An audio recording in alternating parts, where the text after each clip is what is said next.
Mateus 5, 38 a 42. Vamos ler juntos, irmãos, esse texto? Mateus 5, 38 a 42. Leiamos. Ouvistes o que foi dito, olho por olho, dente por dente.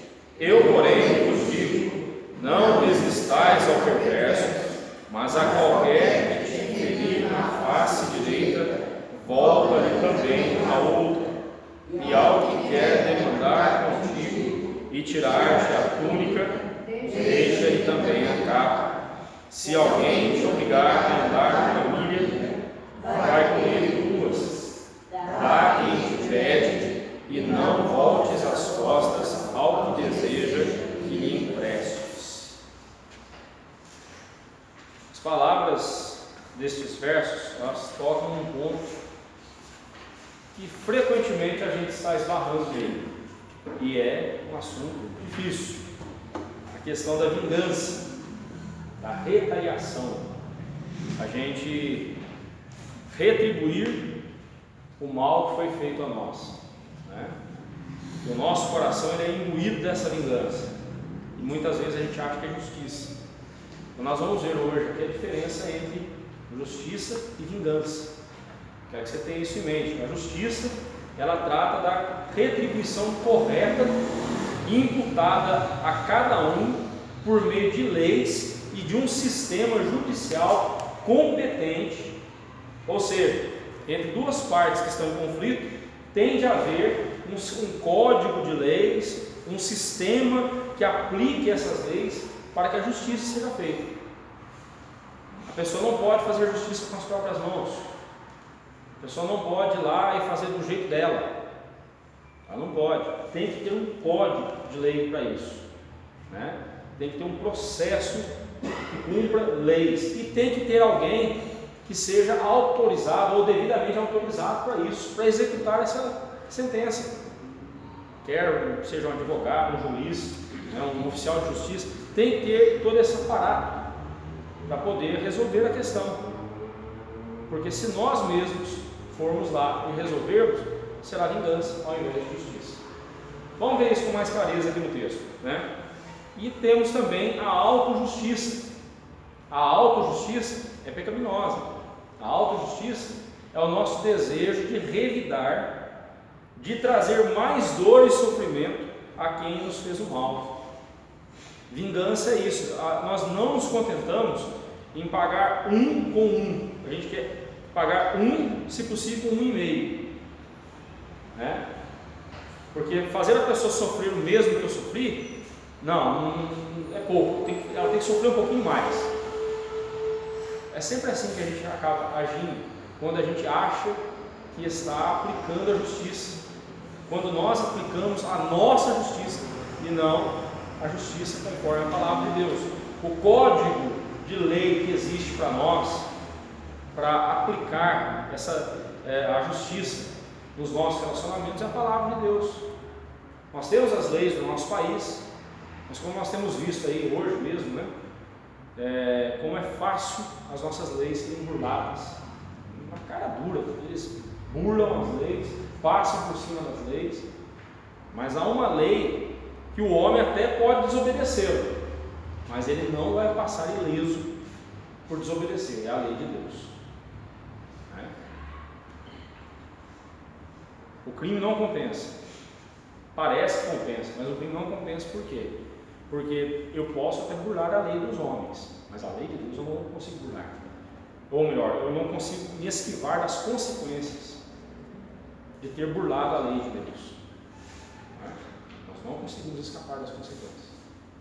Então, se eu tiver uma desavença com a Nádia, nós somos irmãos em Cristo, eu tenho uma desavença com a irmã, não é o meu código de leis, o meu código de ética que vai dizer o que eu tenho que fazer com a Nádia. Não, é a palavra de Deus. O meu sistema é a palavra de Deus. E eu tenho pessoas que me ajudarão nisso. Quando nós estudarmos o capítulo 18 de Mateus, quando o Senhor Jesus fala sobre a desavença entre dois irmãos, os 3 passos que devem ser dados, e aí ele fala, o primeiro passo é ir até o seu irmão e arguí-lo, repetir ele só. Se você o convenceu, você ganhou o seu irmão, pronto, acabou, morreu ali. Mas se o seu irmão não te ouviu, leva mais 2 testemunhas. Se não te ouviu, aí traz o assunto para a igreja, no nosso caso o conselho. Então nós temos as pessoas para aplicar, as pessoas devidamente autorizadas para aplicar esse código de leis, né, no caso das leis, né? Mas nós temos a lei de Deus no nosso coração, diante de nós, e é ela que vai pautar as nossas ações como crentes, né? Mas a autojustiça não. A autojustiça é esse desejo de retaliar, de vingar, de pagar não só com a mesma moeda, mas com um pouquinho a mais, né? Com juros a mais, né? A autojustiça é a expressão de um ego inflamado, de um orgulho ferido, de um coração cheio de autoestima, ou seja, de tudo que a Bíblia condena. Irmãos, volta e meia nós ouvimos os crentes dizendo isso. Você precisa ter mais autoestima. Não! O que você não precisa ter disso. Autoestima é uma desgraça. Justamente porque eu tenho autoestima demais, é que eu humilho a irmã, porque eu acho que sou melhor que ela. A autoestima é amor próprio. E qual o convite de Cristo para nós? Se alguém quer vir após mim, encha-se de autoestima, porque comigo não tem esse negócio de andar de cabeça baixa, tem que andar de cabeça erguida, não é? É isso que Jesus falou? Não. Negue-se a si mesmo, tome a sua cruz dia a dia e siga-me. Ou seja, esvazie-se de você mesmo. Os apóstolos entenderam isso, e Paulo vai dizer para nós que nós não devemos pensar de nós além do que convém. Nós devemos pensar de nós de forma sensata, e não ver o outro inferior a mim. Pelo contrário, eu devo dar preferência ao meu irmão. Ou seja, autoestima não é uma coisa que você encontra na Bíblia. Você não encontra isso na Bíblia. Ah não, pastor, Jesus disse amar ao Senhor teu Deus de todo o teu coração, ao teu próximo como a ti mesmo. Mas como a ti mesmo não é mandamento. Os 2 mandamentos ali é a Deus, amar a Deus e ao próximo. O como a ti mesmo não é mandamento. É justamente porque já nos amamos demais que nós devemos tirar o foco de nós mesmos e amar a Deus, né, e ao próximo. Isso é a vida cristã, irmãos. Esse é o Evangelho de Cristo. Difícil, né? Só está no começo. Tem mais coisa para a gente aqui hoje. Vamos lá. Somos ávidos por autojustiça muito mais do que pela justiça. A gente muitas vezes, vamos ser sinceros, muitas vezes a gente se pega regozijando muito mais com a vingança do que com a justiça, não é mesmo? A gente fica muito mais feliz quando a gente vê a vingança sendo feita do que a justiça sendo feita. Cuidado, até nos incomoda vermos atos de injustiça sendo praticados contra os outros, mas quando se trata de alguma ação contra nós, então nosso desejo de revidar, de retaliar e provocar mais dor nas mínimas coisas, né? Aí nós vemos o nosso requinte, os requintes masoquistas que nós temos, o sadismo que a gente tem, né? A gente quer, nos mínimos detalhes, ferir o outro. Nas mínimas coisas. Você fez isso para mim? Então tá bom, eu vou pegar ali, nas minúcias, para fazer você sofrer, né? Nós queremos causar dor em quem nos causou dor, e isso parece justiça, tem uma roupagem de justiça, parece que é justiça, mas não é. Isso é vingança, é ódio camuflado de justiça e direito. É por isso que existem mecanismos para impedir-nos de usar a autojustiça, que é pecado, e para executarmos a justiça e estabelecer a paz. É por isso que existe mecanismo, existem códigos de leis, existem pessoas devidamente autorizadas para aplicar essas leis. Senão ia ser um bang-bang, um ia matar o outro aqui, né? Cada um, você fez isso, então eu vou te matar. Onde está o problema em tudo isso? questão da vingança. O que foi dito? Aí o Senhor Jesus nos lembra, né? Olho por olho, dente por dente. Famosa lei de Talião, né? Em Êxodo 21, o Senhor Deus estipulou leis que regulavam questões de conflito. Ali Ele deu para o povo leis e ajudava o povo a resolver ali as pendengas, né? As disputas entre eles ali. Entre essas leis estava essa aqui, né? Que está lá em Êxodo 21, 23 a 25. Diz assim: mas se houver dano grave, então darás vida por vida, olho por olho, dente por dente, mão por mão, pé por pé, queimadura por queimadura, ferimento por ferimento, golpe por golpe. Ou seja, você vai pagar na mesma moeda o que fizeram a você. Se a pessoa tirou a vida do seu filho, você pode matá-lo. Mas Deus trouxe ali todo um sistema de leis, porque, por exemplo, estava lá dois rapazes trabalhando no campo, de repente o machado escapou do cabo e pegou e matou o outro, acertou a cabeça do outro e matou. Foi involuntário isso, não foi maldade, mas a lei dizia: matou ou tem que morrer. O que esse rapaz tinha que fazer? Ele corria para uma cidade chamada Cidade de Refúgio, que ficava ali perto. Ele corria para a Cidade de Refúgio e nessa Cidade de Refúgio ele aguardava o julgamento. Se ele saísse da Cidade de Refúgio, automaticamente o parente mais próximo que ele encontrasse, o parente da pessoa que havia morrido, sido morta ali acidentalmente, o parente poderia matá-lo. E não seria pecado isso. Mas ele tinha que ficar dentro da circunscrição ali da Cidade de Refúgio. Se ele saísse, ele não tinha proteção nenhuma mais. Dentro da Cidade de Refúgio, ninguém podia pôr a mão nele. Isso aponta para Jesus. O pecador em Cristo está refugiado, está protegido. Saiu da presença de Cristo, o que o aguarda é a lei de Deus, é a ira de Deus. A lei não, a ira de Deus, a condenação. Por isso que a Bíblia, por isso que a expressão em Cristo, ou no Senhor, ou em Jesus, é a expressão predileta do apóstolo Paulo. Se você pegar as 13 cartas de Paulo, essa expressão, né, nessas variações, né, em Cristo, no Senhor, em Jesus, aparece nada menos do que mais de 1.200 vezes essa expressão. Ou estamos em Cristo, ou estamos condenados. Mas voltando para cá, Levítico 24, versículo 20, Deuteronômio 19, 21 também falam dessa lei, né? Essas leis foram dadas não só para que a justiça fosse executada na mesma medida, mas também para que a vingança privada e a autojustiça, né? Quando eu falo vingança aqui, eu me refiro à autojustiça, fosse desencorajada. Não era só uma questão da justiça ser praticada, mas também da autojustiça ou da vingança ser totalmente desestimulada. E nós devemos confiar na justiça de Deus. É isso que Jesus está nos ensinando aqui. Devemos confiar na justiça de Deus. Se alguém te fizer o mal, confie em Deus. Deus vai julgar a sua causa. Não precisa sair por aí vingando ou nada disso. Confie no Senhor. É essa a lição para nós aqui.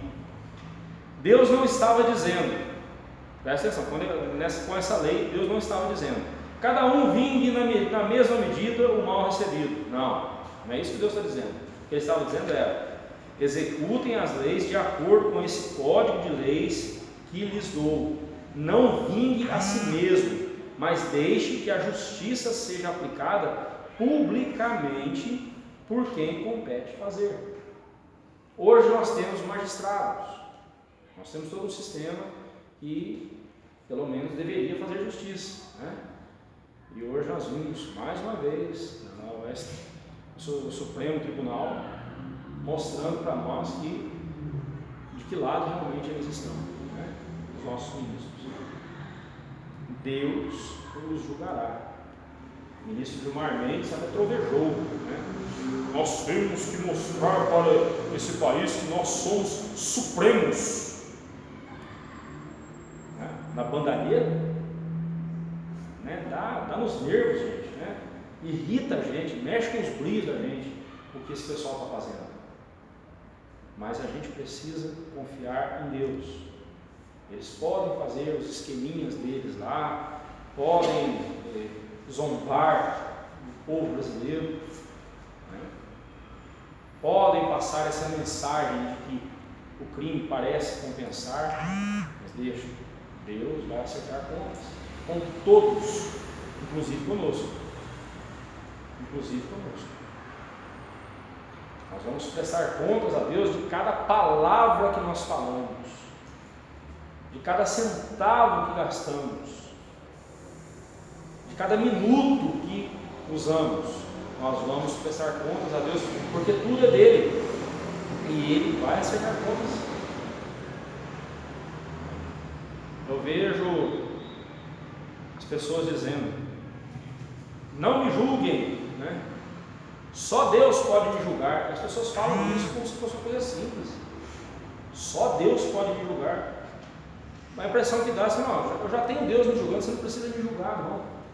Com coisa que o julgamento dos homens é pior do que o julgamento de Deus, né? Com coisa que o julgamento dos homens é mais severo que o julgamento de Deus.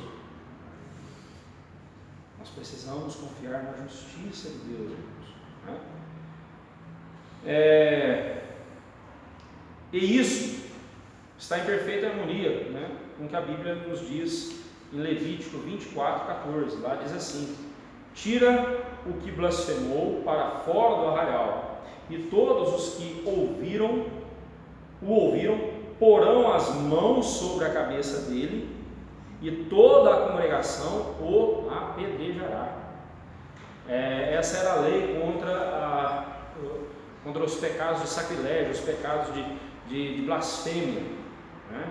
A pessoa que havia blasfemado contra Deus, e era público isso, ela blasfemou publicamente, então ela publicamente deveria ser levada para fora do arraial, para fora do acampamento deles, né? Eles estavam no deserto, acampados, para fora do arraial, e ali então a congregação estenderia as mãos sobre a cabeça dele,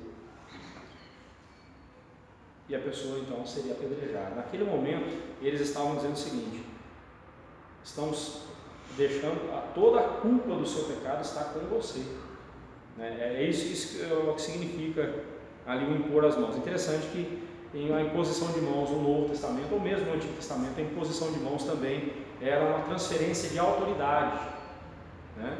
Quando se ia ungir um rei, quando se ia nomear um oficial na igreja, né, foi eleito, ia dar posse a ele. Até hoje é assim, né? Nós estendemos as mãos sobre ele, né?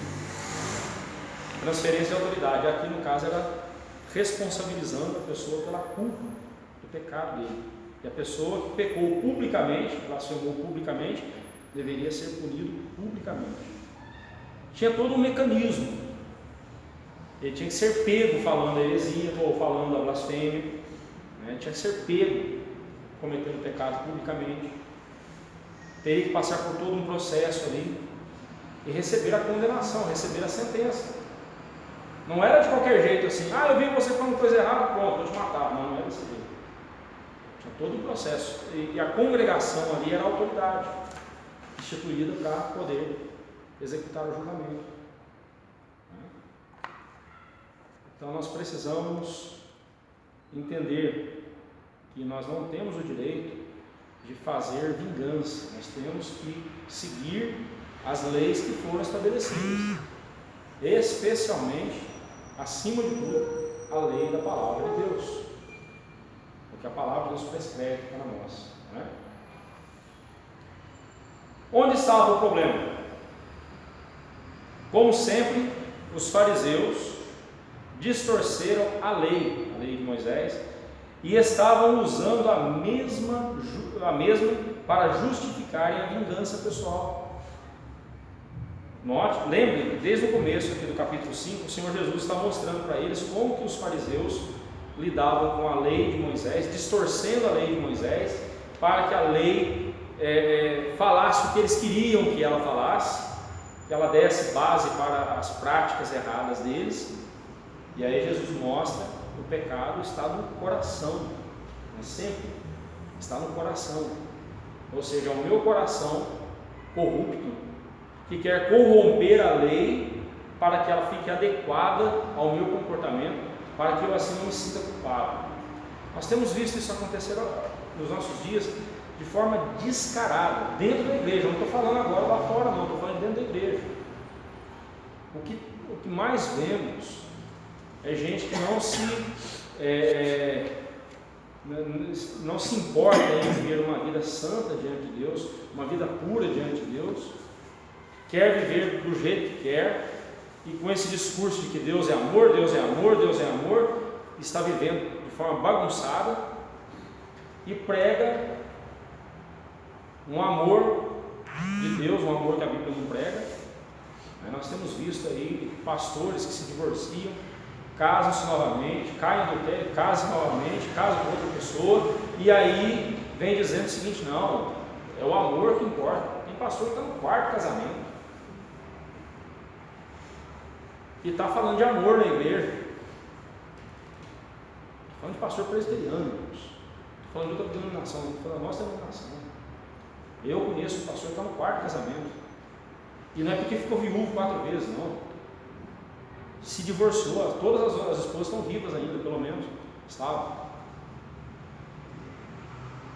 E você vai conversar com ele, ele fala o seguinte: não, você tem que entender que foi uma incompatibilidade, não tem como, e Deus tem nos chamado para ser feliz, e a gente tem que ser feliz dentro de casa, e ele vai.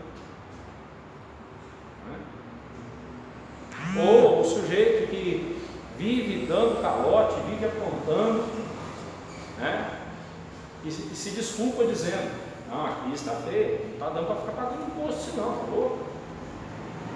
Aqui está feio. Quer dizer, observe que ele adequa a lei conforme a necessidade dele, e não o coração dele é adequado à palavra de Deus como tem que ser. Nós temos visto aí essas igrejas inclusivas, a igreja que prega que o homossexualismo não é pecado, onde ali a liderança, 2 mulheres casadas, se casaram ali, formam um casal. Para mim aqui é só um par, não é um casal, aqui é um par. Um par de 2 mulheres, um par de mulheres, ou um par de homens.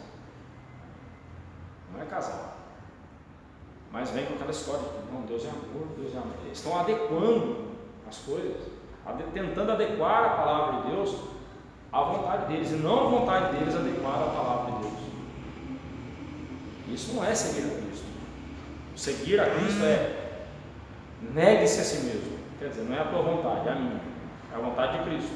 Negue-se a si mesmo, tome a sua cruz, ou seja, dia a dia crucifique o seu ego, crucifique o seu eu e siga-me.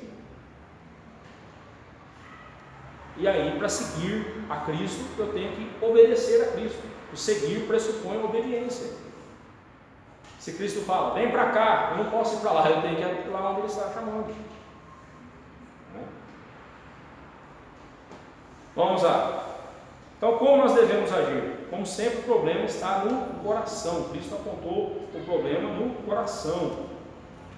O Antigo Testamento repetidamente proíbe a vingança. Esse negócio de que no Antigo Testamento não podia vingança, não. O Antigo Testamento, pode conferir esses textos que estão aí: Levítico 19, 18, Provérbios 20, 22, Provérbios 24, 29 e outros textos mostram para nós que a vingança sempre foi proibida. Deus nunca permitiu que nós fizéssemos vingança. Justiça sim, vingança não.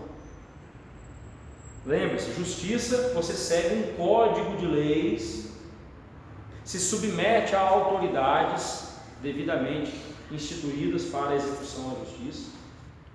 Isso é justiça. A vingança não. A vingança você põe a sua capa de justiceiro, pega a sua arma e sai golpeando todo mundo, do seu jeito. Isso não é ser justo, isso é ser vingativo. Como nós devemos agir? Quando o Senhor Jesus disse, aqui nos versos 39 a 42,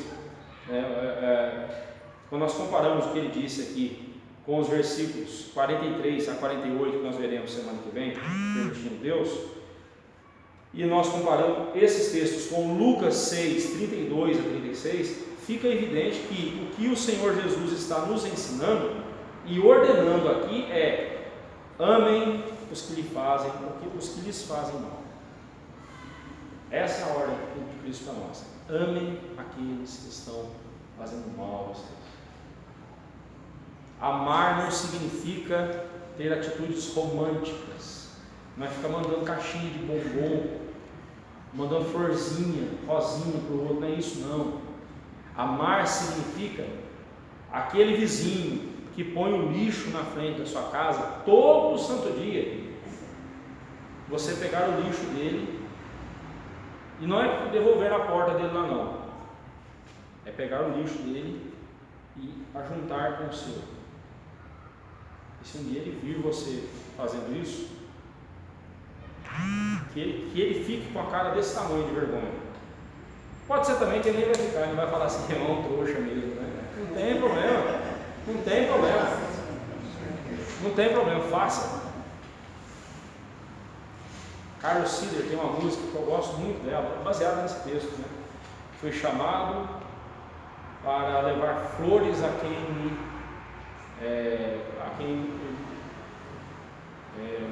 ofendeu, a quem quis me maltratar, coisa assim. Nós fomos chamados para amar aqueles que são os mais custosos. Amar Dona Miriam é fácil. Irmã em Cristo, gente boa, sempre sorridente, gente fina toda a vida. É fácil. Difícil é amar aquela pessoa que está sempre pisando no carro da gente, está sempre fazendo mal para a gente, sempre prejudicando a gente. É isso que Jesus fala agora. Dar a outra face, verso 39. A ação aqui de voltar a outra face, alguém te deu um tapa aqui, oferece a outra também. O que Jesus quer dizer com isso? Significa mostrar em palavras e ações que o nosso coração não está tomado de rancor, mas sim pelo amor. Alguém lê, por favor, Romanos 12, 19 a 21. Alguém lê, por favor, Romanos 12, 19 a 21. Esse texto é muito importante.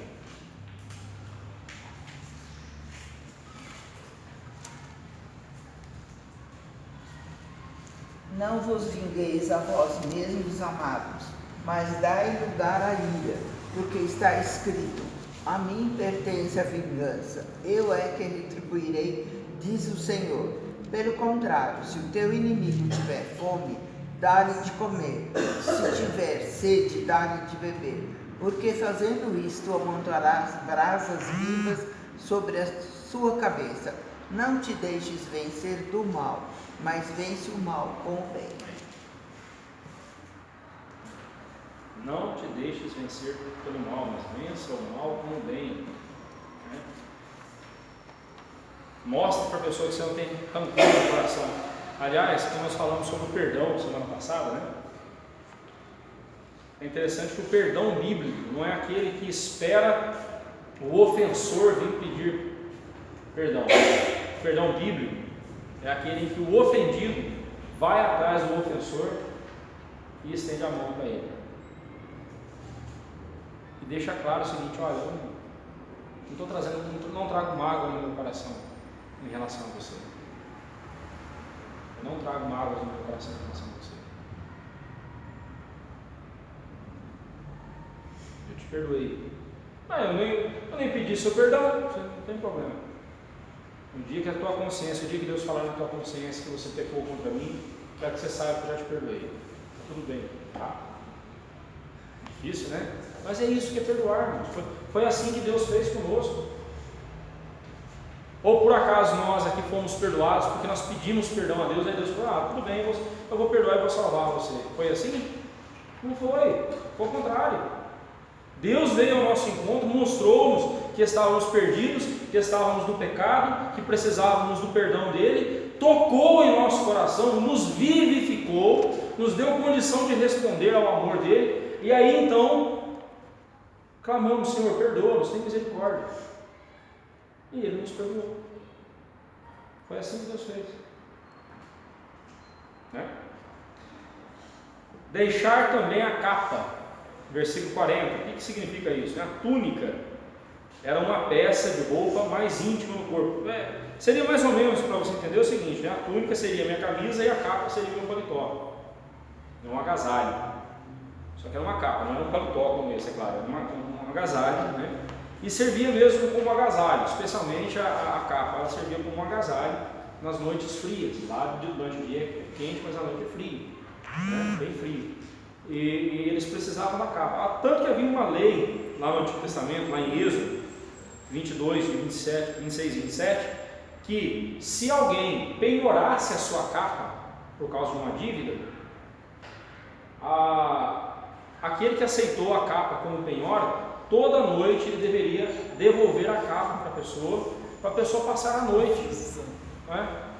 Seria como se eu hoje fosse no banco, pegasse um empréstimo e deixasse o meu carro como penhor. Mas aí eu preciso fazer uma viagem, aí o banco fala assim: tudo bem, pode ir lá, pode fazer a viagem, você devolve. Né? Estranho, né? Era preferível nem pegar a capa. Se de dia é minha, mas de noite é sua, né? Não adiantou nada, mas essa era a ideia.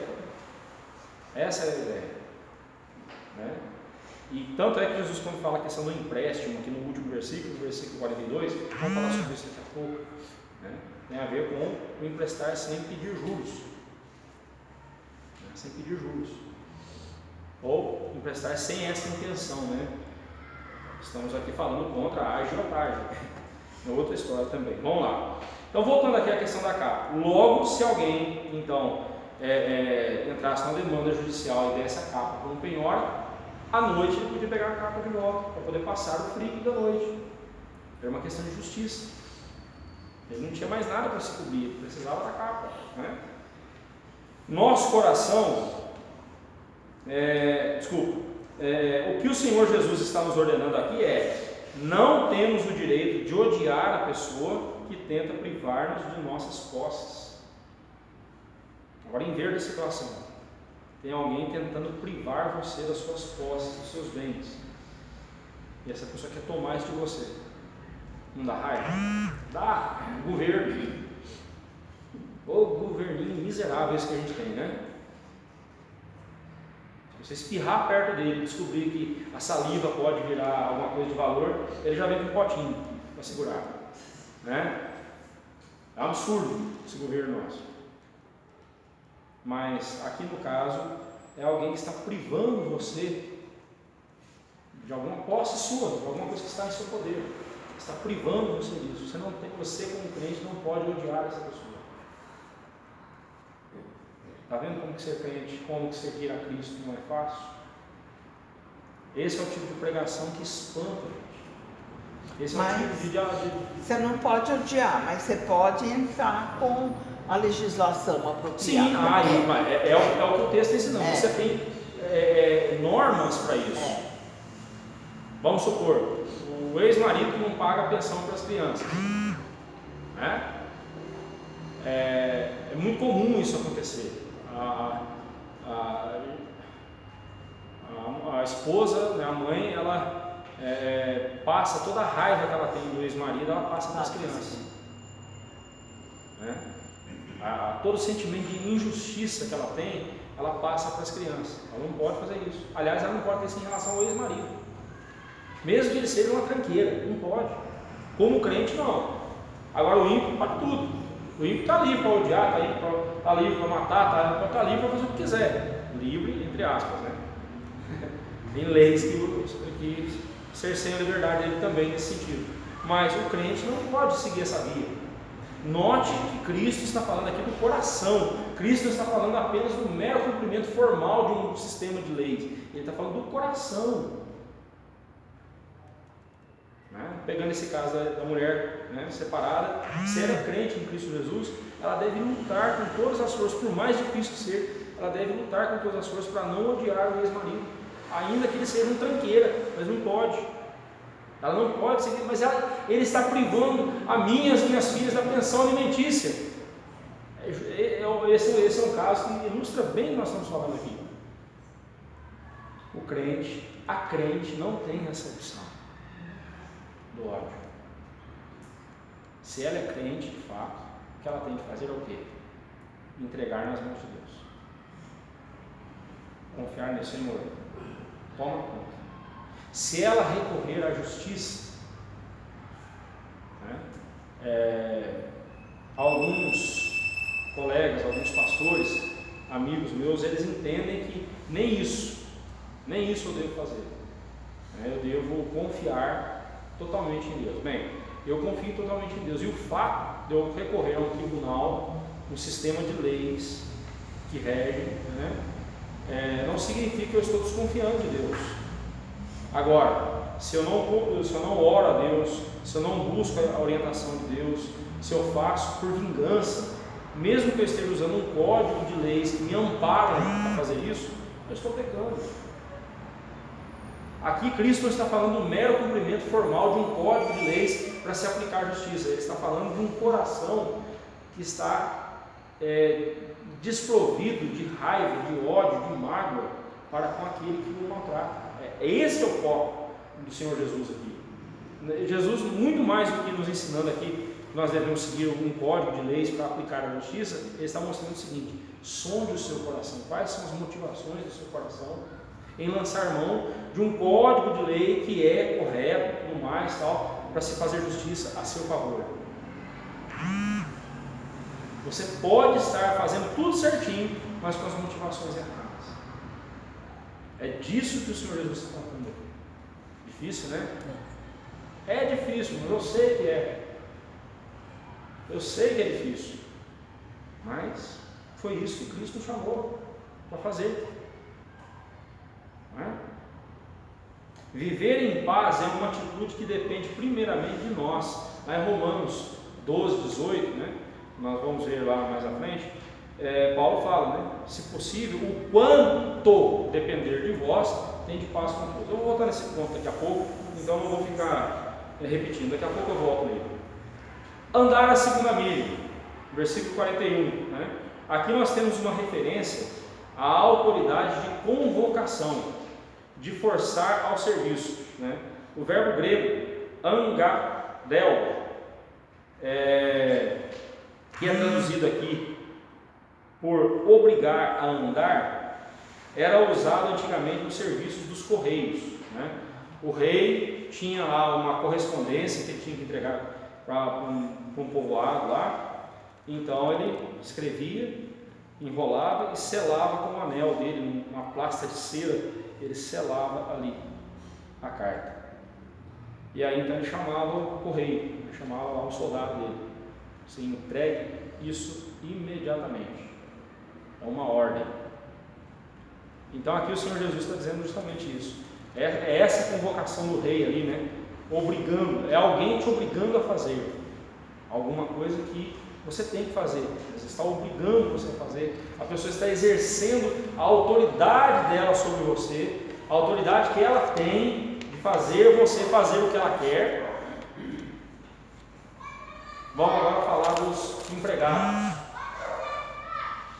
Os patrões, né, são muito carrascos, não sei o que e tudo mais. No momento em que você é funcionário de uma empresa, se o seu patrão chegar para você e falar assim: preciso que você faça 2 horas extras hoje. Agora com essa mudança na lei trabalhista, você pode dizer assim: não, patrão, se precisar eu faço 4. Essa é a ideia. Só 2? Eu posso fazer 4. Não, 2 tá bom. Então tudo bem. Agora você fala assim: eu exijo que você faça 2 horas hoje. Não, tudo bem, eu faço 4, não tem problema não. Se quiser eu fico um pouco mais. Né? Aplicando isso para os nossos dias, seria isso. O andar a segunda milha. Mas também pode ser nos relacionamentos interpessoais, né? A esposa chega para o marido e fala assim: Precisa arrumar a bagunça lá na garagem. A bagunça, não dá para entrar na garagem, a coisa está feia. O marido fala, seu bem, meu dia de folga, né? Começa a resmungar. Lembra daquele desenho do José Buscapé? Fica resmungando, não. O marido fala assim, não. Além de arrumar a garagem, vou arrumar a cozinha também. Não, né? Vou arrumar a cozinha também.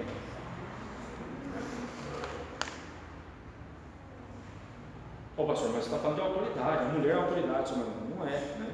Mas aqui é um convívio familiar, nos relacionamentos. A lei, a ordem aqui é a espontaneidade no coração, né? Em fazer o que tem que ser feito, né? O que Cristo está nos ordenando aqui é que em vez de revelarmos um espírito de amargura ou ressentimento para com aqueles que nos forçam a levar uma carga, quer literal ou figuradamente, né? Devemos fazer tal coisa com um sorriso largo e um coração alegre, né? Ser sincero ali na nossa alegria. O sentido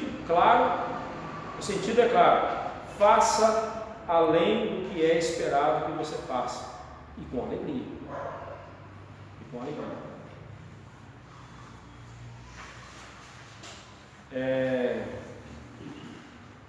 Nós temos em Cristo Jesus o exemplo maior disso. Ele se esvaziou da sua glória, assumiu a forma humana. Ele não deixou de ser Deus, mas ele deixou a glória celeste por um tempo, encarnou-se.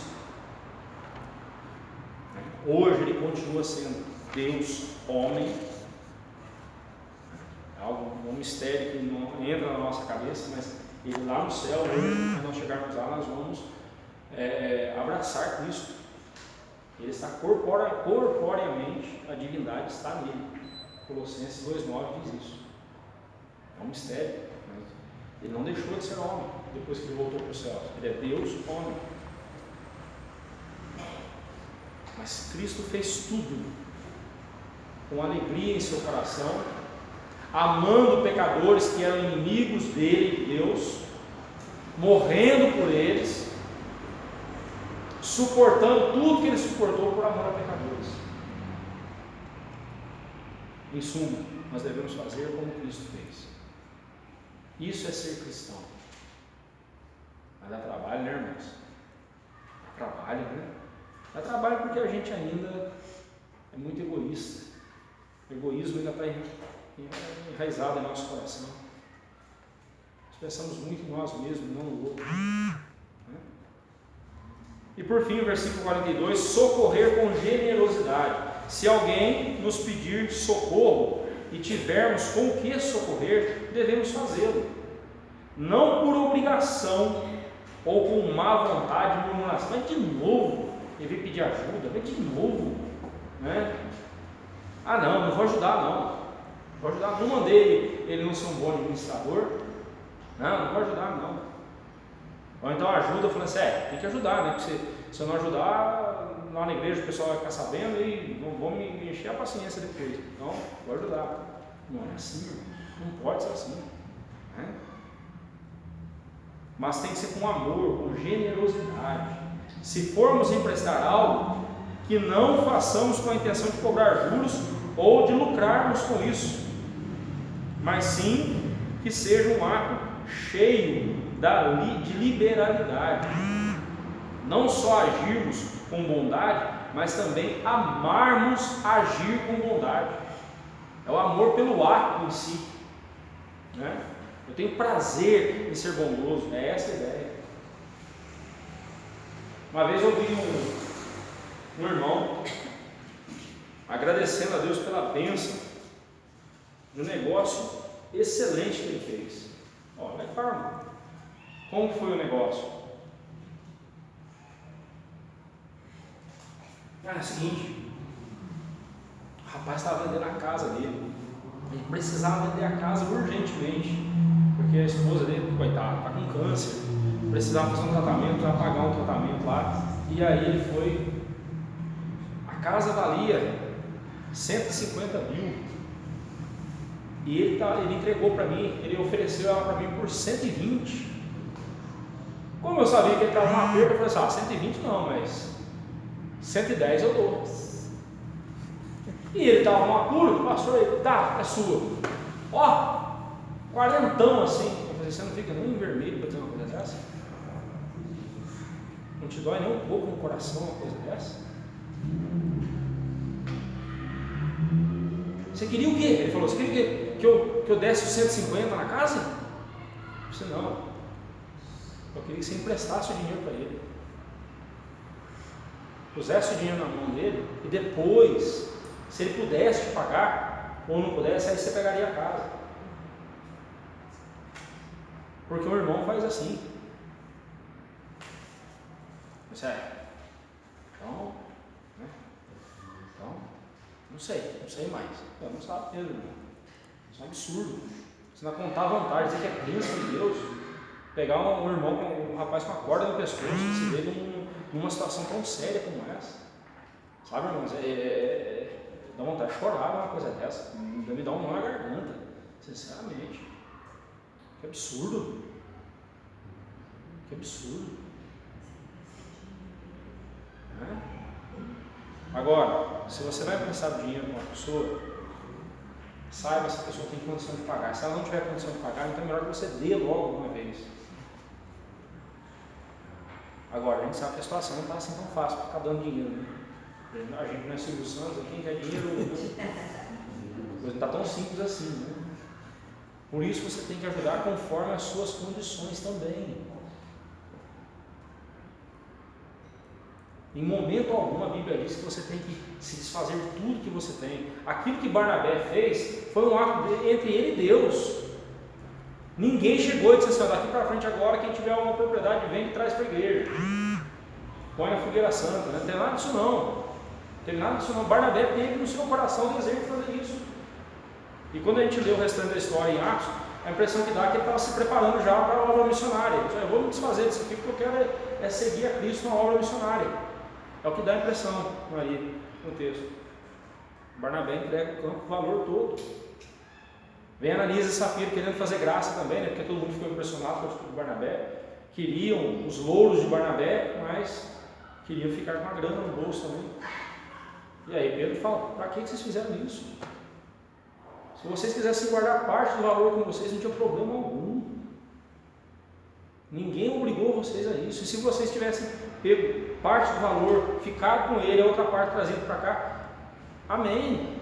Ninguém obrigou vocês a isso. Mas agora vocês tentaram mentir para os homens. E depois falam, vocês não mentiram aos homens, mentiram a Deus. Mentiram para Deus, tentaram mentir para Deus. Por isso mesmo, morreu Ananias.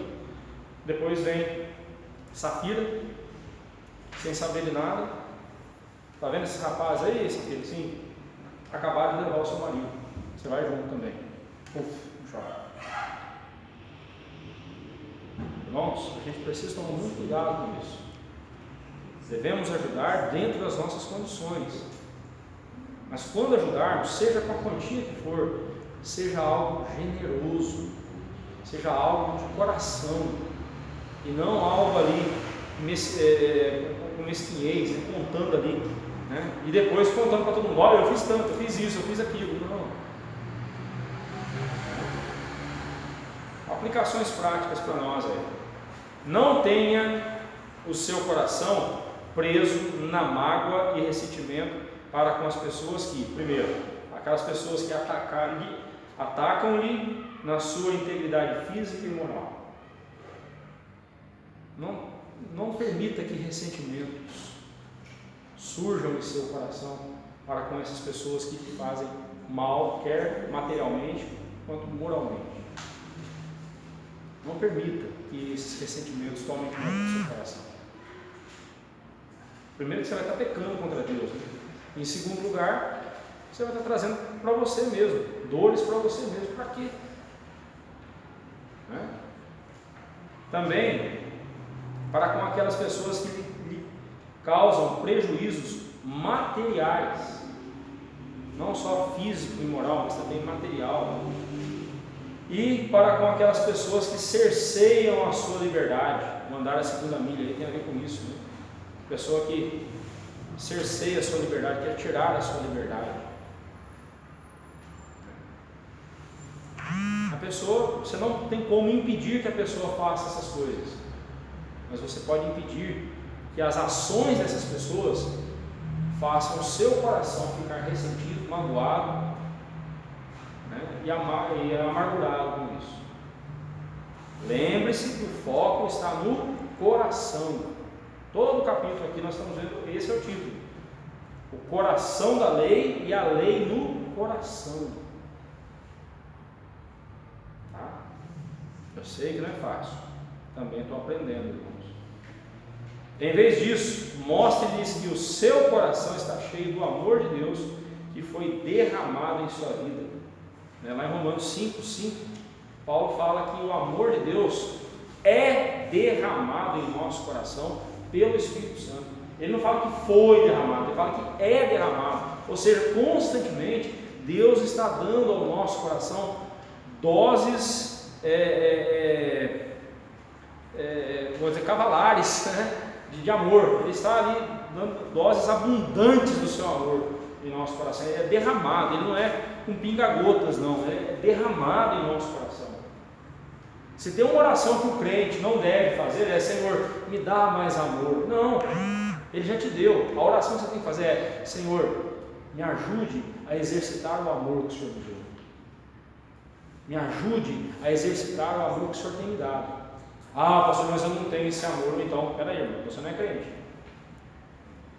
Porque o crente recebe diariamente doses abundantes do amor de Deus por meio do Espírito Santo. Tá? Uma questão aí para nós refletirmos. Em Romanos 12:18 nós lemos: se possível, quanto depender de vós, tende paz com todos os homens. Sempre as pessoas entendem quando depender de vós, não é quando, não, é quanto. Ou seja, quanto que depende de você para você estar em paz com alguém. Aí você começa a pensar: eu preciso fazer isso.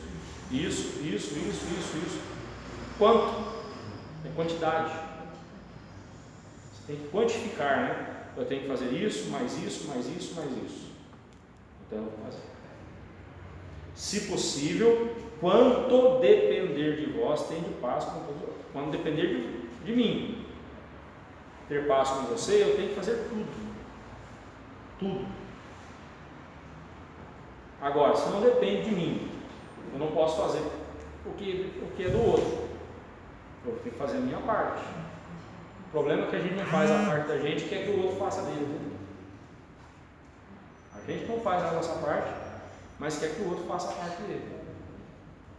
Eu não tenho direito nenhum de exigir isso de ninguém. Né? Em vez de revidarmos, devemos confiar em Deus para julgar a nossa causa. Deus fala: não vos vingueis, a mim me pertence a vingança, diz o Senhor, eu é que retribuirei. Ah, pastor, mas eu não posso fazer vingança, mas Deus pode? Pode, Ele é Deus, tudo é dele. Agora, a vingança de Deus não é como a nossa, carregada de pecado. A vingança de Deus é santa, parte de um ser santo, puro, justo, diante do qual toda a justiça desse mundo é trapo de imundícia, porque a justiça dele é perfeita. Então, a vingança dele também será perfeita. Vingança parcial e passional. Justamente. E egoísta, né? Parcial, sempre puxando para o nosso lado. É passional, né? Cheio de paixão própria. Então, está tudo errado. Quando vingarmos, ou melhor, quando vingamos, roubamos de Deus o direito que Ele tem de vingar. Você já parou para você pensar nisso? Se Deus fala: não vos vingueis, e eu vingo, além de estar desobedecendo a Deus, eu estou tirando, né? Vamos dizer assim, estou tirando de Deus a prerrogativa que é dele, não é minha. Seria como se eu, vamos supor, um bandido veio e matou minha esposa, aí eu vou lá, eu vou matar o bandido também. Mas tem juiz para isso, tem juiz para dizer se ele, qual vai ser a sentença dele, tem todo o sistema para seguir. E isso é a justiça. Agora, sou a favor da pena de morte? Sou. Esse é assunto que é do dia, né? Sou a favor da pena de morte. E vou mostrar para você que pena de morte não é coisa do Antigo Testamento, não. No Novo Testamento nós temos base para a pena de morte. Agora deixa eu completar a frase. Sou a favor de pena de morte no Brasil? Que é que eu... Aqui não. Sabe por quê? Porque a gente tem visto aí a balbúrdia que a justiça faz. Imagina quanta gente. Nos Estados Unidos, que é muito rigoroso, mas volta e meia a gente tem que saber de casos de pessoas que foram executadas injustamente. E aí? Aqui, meu Deus do céu. Então, vamos confiar em Deus, a justiça dele é perfeita. Ok?